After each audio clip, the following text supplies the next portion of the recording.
रुक्मिणी हरण एवं कृष्ण रुक्मिणी विवाह।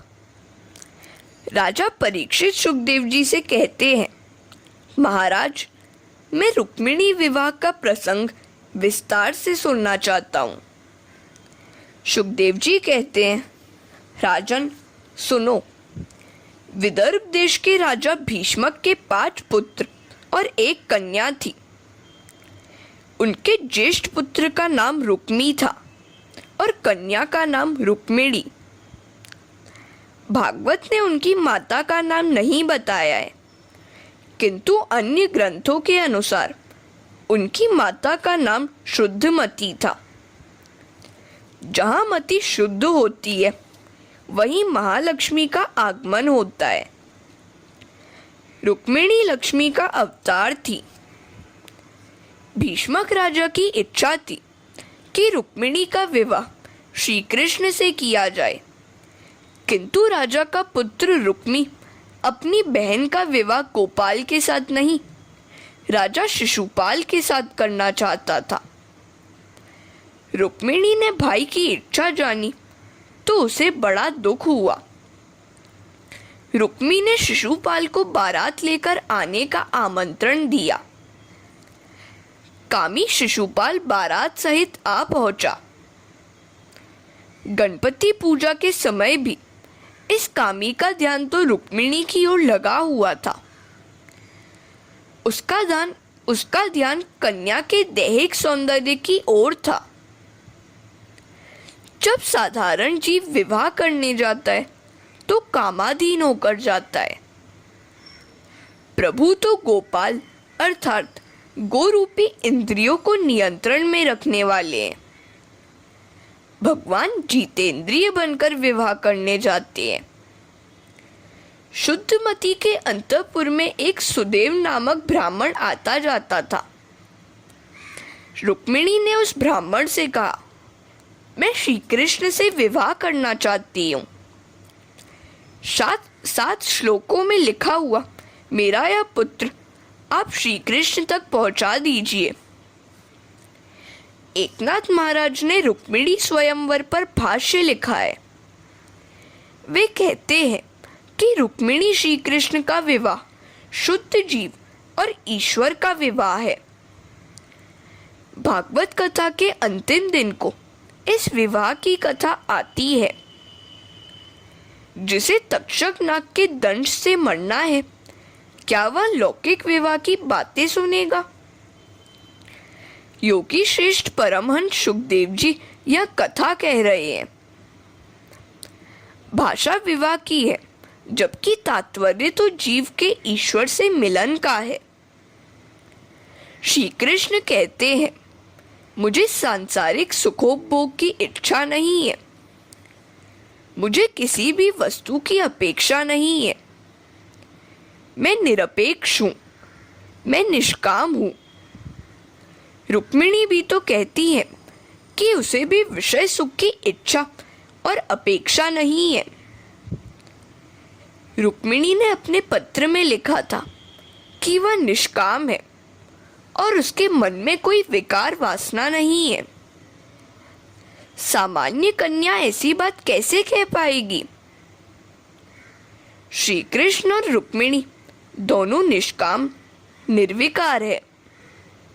अर्थात यह प्रसंग लौकिक विवाह का नहीं, आध्यात्मिक मिलन का है। अलौकिक सिद्धांत को समझाने के लिए लौकिक शब्दावली का प्रयोग किया गया है। भागवत के श्लोक यही अर्थ बताते हैं। लग्न के पूर्व भी रुक्मिणी ने निर्विकारिता की बात कही थी। लग्न के पश्चात भगवान उससे कहते हैं, मुझे स्त्री की और वंश वृद्धि की इच्छा नहीं है। क्या कोई साधारण पुरुष विवाह के बाद ऐसी बात करेगा? जो व्यक्ति ईश्वर के साथ विवाह करना चाहता है उसे उसके रिश्तेदार बहुत सताते हैं। रुक्मी भी अपनी बहन का विवाह भगवान से होने के विरुद्ध था, किंतु जीव यदि सद्गुरु की शरण लेता है तो उसका बेड़ा पार हो जाता है। रुक्मिणी ने भी सद्गुरु के रूप में सुदेव की सहायता ली थी। हरे कृष्णा। जो ईश्वर से मिलना चाहता है उसे अपना जीवन साधा रखना चाहिए। राजकन्या होते हुए भी रुक्मिणी पार्वती जी के दर्शन के लिए पैदल ही गई थी। सुखदेव जी यह कथा कह रहे हैं। राजा परीक्षित की इस अलौकिक विवाह कथा में तन्मयता ही बताती है कि वह विवाह साधारण मनुष्यों का नहीं था। यदि रुक्मिणी लौकिक सुख चाहती होती तो वहां उपस्थित अन्य किसी भी राजा के साथ वह ब्याह कर सकती थी, किंतु उसने बड़े विवेक से श्री कृष्ण का वरण किया। जीव जब ईश्वर के साथ विवाह होता है तब कृतार्थ होता है। रुक्मिणी श्री कृष्ण का विवाह जीव और ईश्वर का मिलन है, जो सुदेव जैसे सद्गुरु की कृपा से हुआ है। रुक्मिणी भगवान की आध्या शक्ति है। संत ही ब्रह्म संबंध करा सकता है। किसी सुयोग्य सद्गुरु की मध्यस्थता के बिना जीव ईश्वर से मिल नहीं पाता। रुक्मिणी का पत्र लेकर सुदेव द्वारिका आया। भोजन आदि से निवृत्त होकर द्वारिकानाथ ने सुदेव से कुशल मंगल पूछा। आपके दर्शन से मैं कृतार्थ हुआ। क्या सेवा करूं मैं आपकी? सुदेव ने भगवान को रुक्मिणी का पत्र दिया और कहा, प्रभु, यह रुक्मिणी एक सुपात्र कन्या है। वह सुंदरी तो है ही, सद्गुणी, चतुरा और सुशीला भी है। इसके साथ यदि आपका विवाह होगा तो आपका जीवन सुख शांति से बीतेगा। श्री कृष्ण ने रुक्मिणी का पत्र पढ़ा। अक्षर और भाषा से ही मनुष्य की परीक्षा हो जाती है। पत्र चाहे विस्तृत न हो, भावार्थ तो पूरा पूरा होना ही चाहिए। रुक्मिणी ने भी उस छोटे से पत्र में मात्र 7 श्लोकों में मानो गागर में सागर भर दिया था। दोनों का सप्तपदी संबंध शीघ्र ही जुड़ जाना चाहिए, ऐसा सूचित करने के लिए ही 7 श्लोक लिखे। 6 श्लोकों में रुक्मिणी ने श्री कृष्ण के 6 सद्गुणों का वर्णन किया। उन श्लोकों में ऐश्वर्य, यश, श्री, ज्ञान और वैराग्य कूट कूट कर भरा है। जीव यदि दीन बनकर भगवान की शरण में जाता है तो वे उसकी उपेक्षा नहीं करते, उसे वे अपना लेते हैं। जीव का धर्म में शरणागति लेना है। पत्र में श्री कृष्ण को सुंदर सा संबोधन दिया गया। यह जगत नहीं, जगत का सृजनहार सुंदर है। संसार में जो कुछ सुंदरता है वह श्री कृष्ण के सौंदर्य का अंश मात्र है। संसार कार्य है और कृष्ण कारण। सौंदर्य की कल्पना में से विकार का भी जन्म हो सकता है। हमेशा यही सोचो कि मनुष्य की सुंदरता ईश्वर के कारण ही है। भागवत सुंदर दृष्टि देता है।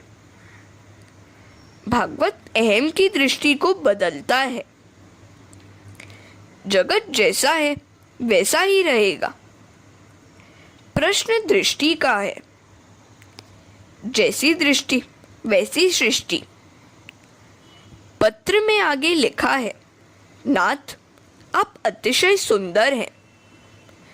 आपके सौंदर्य के साथ साथ आपके सद्गुणों की कथा भी मैंने कई महात्माओं से सुनी है और इसी कारण से आपसे विवाह करने का मैंने निश्चय किया है।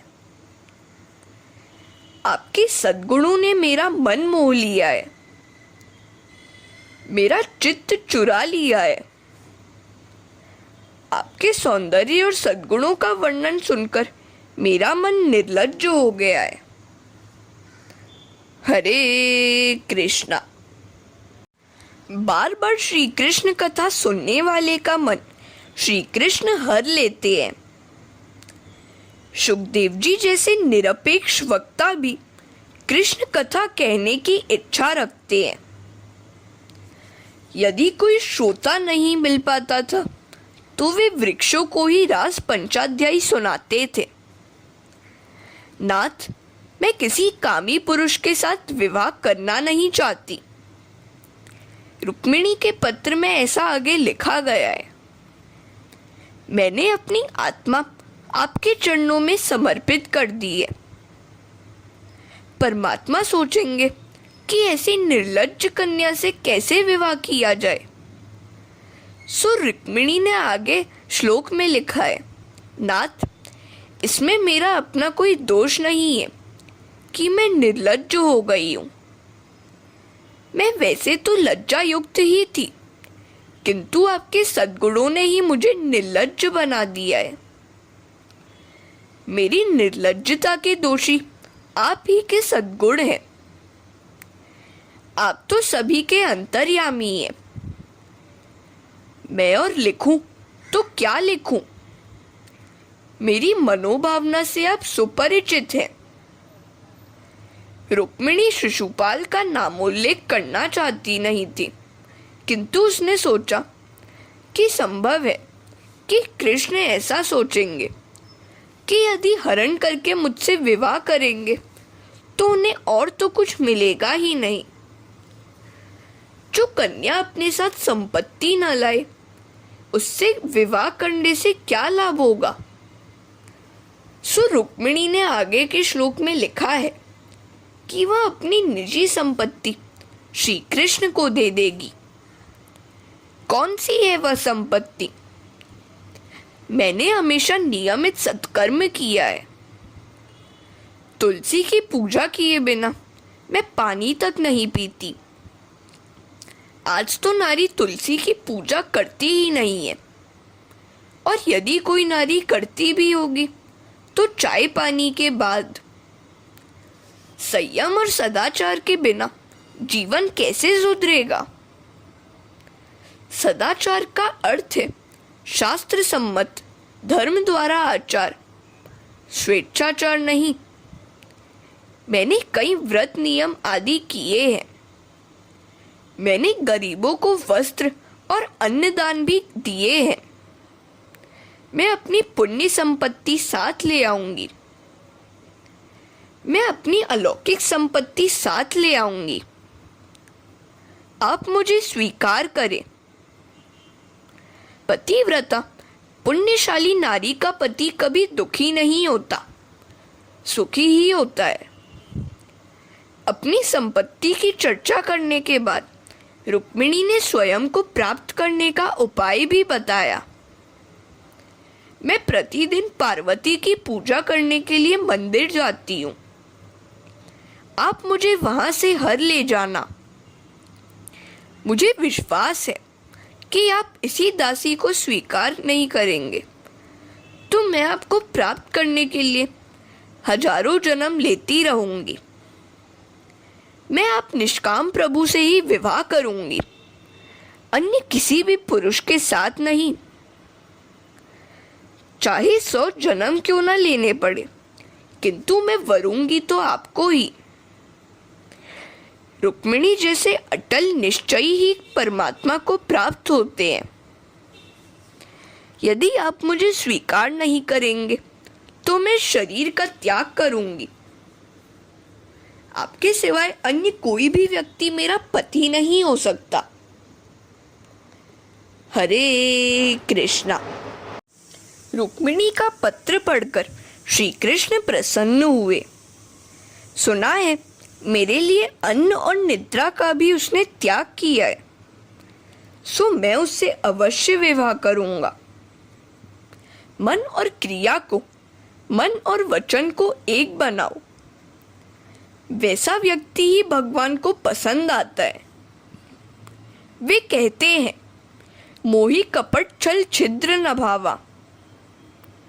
रुक्मिणी श्री कृष्ण की आद्या शक्ति है। वह श्री कृष्ण के सिवाय किसी से भी विवाह नहीं कर सकती। भगवान ने अपने सारथी दारुक से रथ तैयार करवाया और ब्राह्मण सुदेव को वंदन करके गणपति का स्मरण किया और रथारूढ़ हुए। घर से बाहर निकलते समय गणपति के इन शब्दों में स्तुति करोगे तो कोई भी बाधा उपस्थित नहीं होगी। सुमुखश्चैक दंतश्च कपिलो गजकर्णक लंबोदर्श्च विकटो विघ्ननाशो विनायक धूम्रकेतुर्गणाध्यक्षो भालचंद्रो गजानन द्वादशैतानि नमानि यह पठेत् शृणुयादपि। भागवत जगत को यह बताती है कि वे स्वयं भगवान होते हुए भी मर्यादा का पालन करते हैं। मर्यादा का अनुचित भंग करने वाला दुखी होता है। यदि तुम्हें अधिक सुख सुविधा मिली है तो मर्यादा का पालन भी अधिक किया जाना चाहिए। भगवान ने पहले सुदेव को रथ में बिठाया। सुपात्र ब्राह्मण का हमेशा सम्मान करो। साधु संतों का सम्मान करने से लक्ष्मी जी आपके घर में पधारेंगी। एक ही रात में श्री कृष्ण का रथ विदर्भ नगरी में पहुंचा। लोगों को प्रभु के दर्शन से बड़ा आनंद हुआ। सभी कहने लगे कि रुक्मिणी के योग्य तो यही वर है। दोनों लक्ष्मी नारायण से शोभायमान होंगे। उधर ब्राह्मण हंसता हुआ रुक्मिणी के पास पहुंचा। मैं भगवान को ले आया, उन्होंने तुझे स्वीकार किया। रुक्मिणी ने प्रणाम करते हुए पूछा, क्या सेवा करूं मैं आपकी? सुदेव ने कहा कि उनको किसी भी वस्तु की अपेक्षा नहीं है, तेरी जय हो। रुक्मिणी ने कहा, भगवान से मिलाने वाले आपकी मैं जन्म जन्मांतर की ऋणी हो गई। इधर शिशुपाल भी जरासंध आदि राजाओं के साथ आ पहुंचा।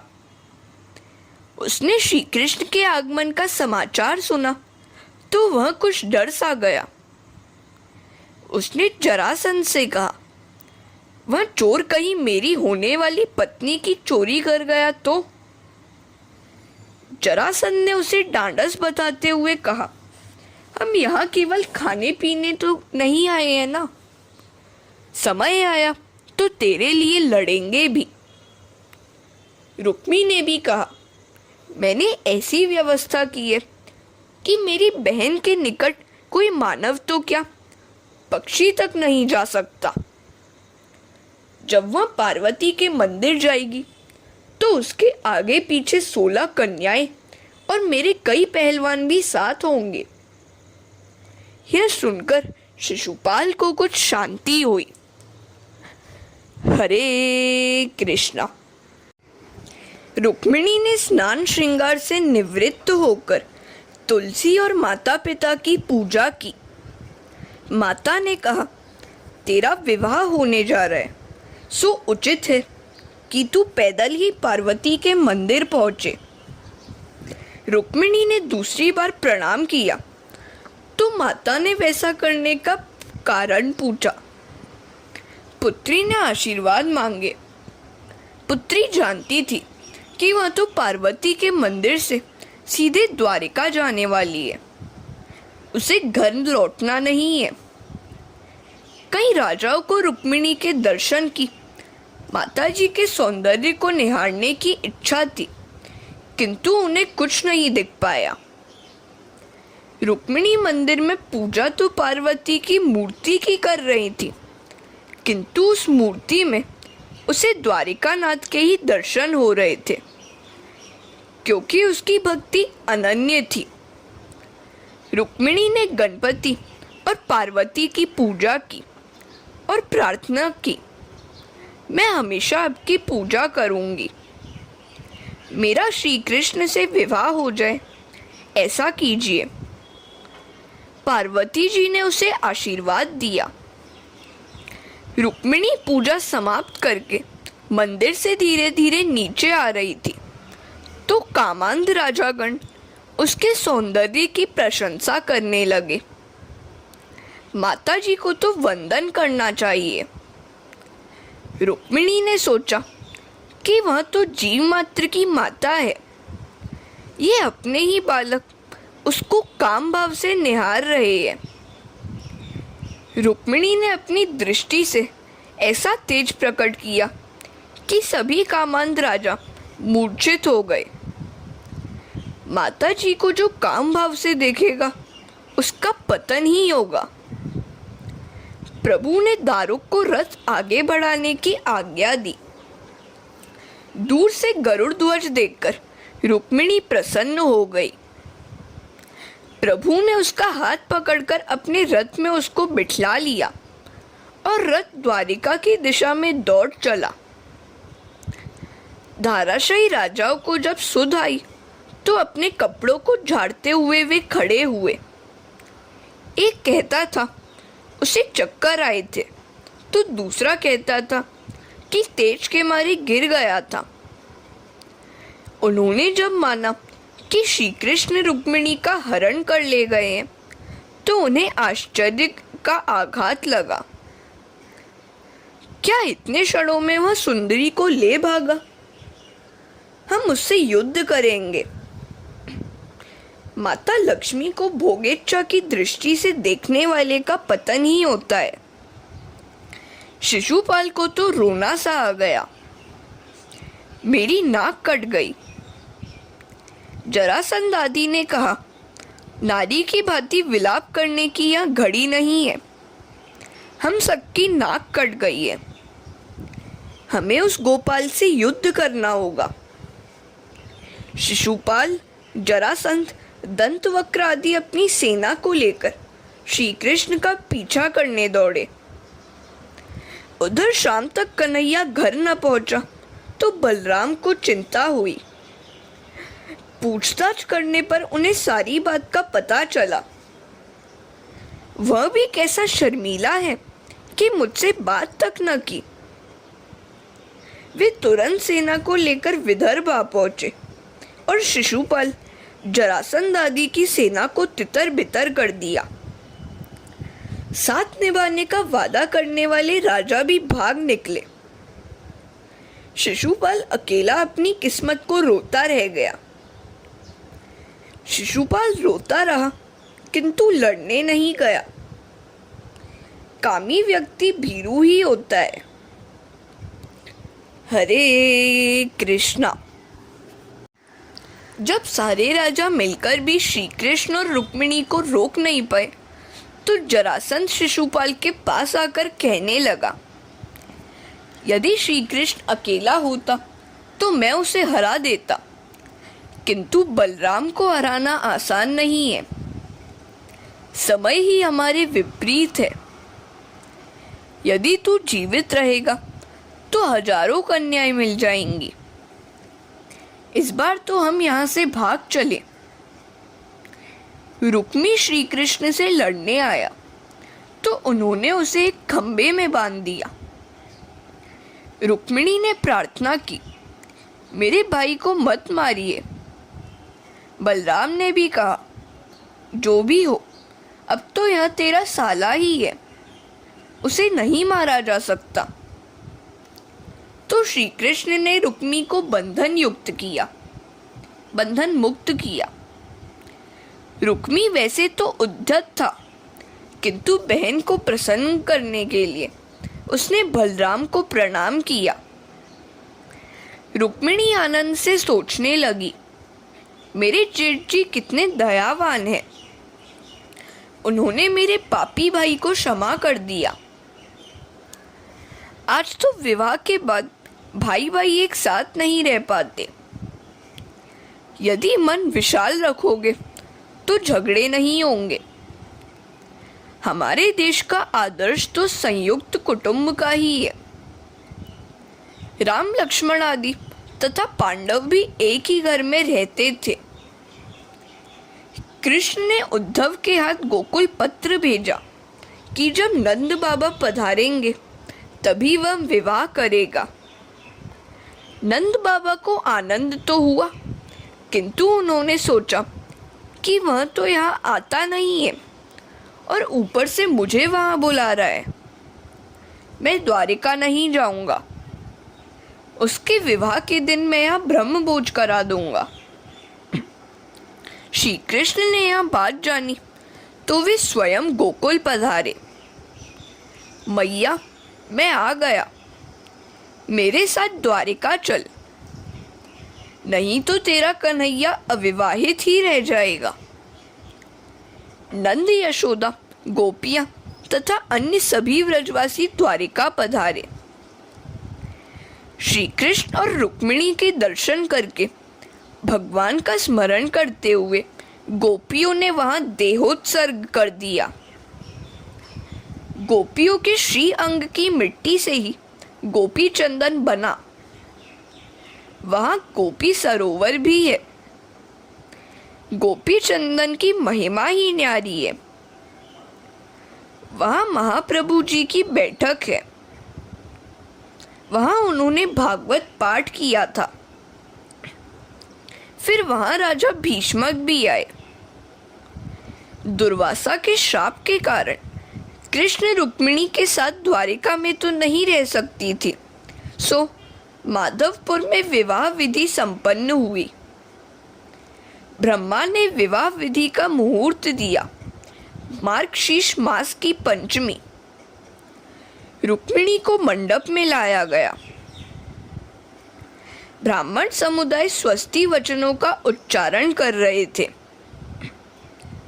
कस्तूरी तिलकम ललाट पटले वक्षस्थले कौस्तुभम नासग्रे वर्मौक्तिकम करतले वेणु करे कंकणम सर्वांगे हरिचंदनम सुललितम कंठे च मुक्तावली गोप स्त्री परिवेष्टितो विजयते कुर्यात सदा मंगलम। मेरे प्रभु के भाल पर कस्तूरी का तिलक है। वक्षस्थल पर कौस्तुभ मणि है। नाक के अग्रभाग में सुंदर मोती की बाली है। हथेली में बांसुरी है। हाथों में कंगन है। समग्र शरीर पर हरी चंदन का लेप है। गले में मनोहर मोती की माला है और गोपियों से घिरे हुए हैं। ऐसे प्रभु हमेशा सभी का कल्याण करें। लक्ष्मी नारायण के दर्शन से यादवों को परमानंद हुआ। रुक्मिणी महालक्ष्मी है और कृष्ण नारायण। जीव यदि लक्ष्मी का लाल बनकर उन्हें नमन करेगा तो वे उसे भगवान की गोद में बिठाएंगी। यदि लक्ष्मी को माता का स्थान दोगे तो सुखी होगे, किंतु स्वामी बनने का प्रयत्न करोगे तो पतन की गर्त में गिरना पड़ेगा। लक्ष्मी को माता स्वरूप मानने में ही कल्याण है। हरे कृष्णा।